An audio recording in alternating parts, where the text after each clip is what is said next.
సాధారణంగా శాంతంగా ఉన్న నాకు కోపం రాదు.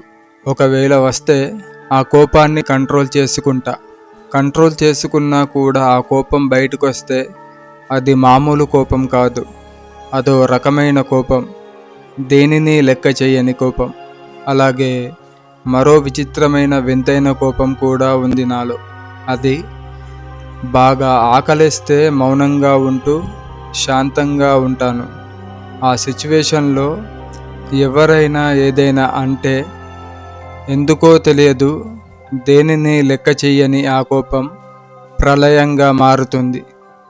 ఇలా ఎందుకు జరుగుతుందని బాగా ఆలోచిస్తే మహాదేవుడైనటువంటి కాలభైరవుడి కాళికామాత గుణగణాలున్నాయని అర్థమైంది. సో ఇలాంటి లక్షణాలు మీలో ఉన్నాయో లేవో ఒకసారి చెక్ చేసుకోండి.